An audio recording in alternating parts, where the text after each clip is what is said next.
शंकराचार्यांनी नरेंद्र मोदीच्या उद्घाटन दौऱ्याला विरोध केला आहे, कसं बघता? खरं तर शंकराचार्य महाराजांचं स्वागतच आहे. त्यांनी खूप चांगला निर्णय घेतलेला आहे आणि मोदीनं शहाणा असेल तर तिथं पाऊल देखील ठेवायला नाही पाहिजे. कारण ही भाजपचा कार्यक्रम नाही, ही भाजपचा प्रोग्राम नाही. राम काही भाजपचे नाहीत. अरे भाजपवाल्याने तुम्हाला काय डोक्यावर तुमच्या परिणाम झालाय का काय?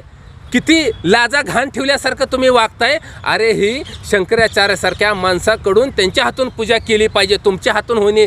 कारण तुमचं हात बरबटलेला आहेत, भ्रष्टाचारात बरबटले आहेत, चुकीच्या कामात बरबटले आहेत. कायद्याचा गैरवापर करून तुम्ही अनेक जणांची घरदारं उद्ध्वस्त केलीत आहे. सत्ता भोगण्याच्या नादामध्ये तुम्ही बेकायदेशीर कृत्य करून लोकांची घरं जाळण्याचे काम केले. तुम्ही पापी आहात. त्यामुळं तुमच्या हातून तर कधीच पूजा झालेली नाही पाहिजे.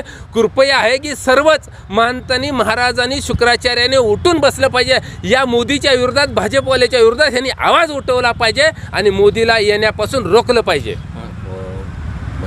जितेंद्र आव्हाड यांनी काल 2 दिवसांपूर्वी प्रभू रामांबद्दल मांसाहारी आहे असं वक्तव्य केलं होतं. मी काय ती बघितलेलं नाही, बघितल्यानंतर मी त्याच्यावर बोलीन. उद्या सोलापूर येथे भाजपचा जातीवादी आमदार नितेश राणे हे येतोय.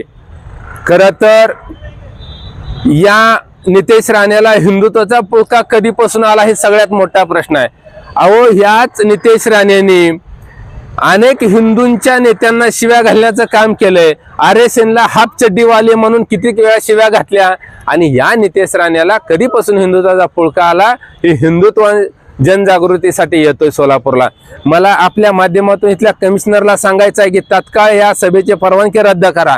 तात्काळ नितेश राणेला सोलापूर जिल्हा बंदी घाला. कारण ही नितेश राणे म्हणजे पक्का जातीवादी माणूस आहे.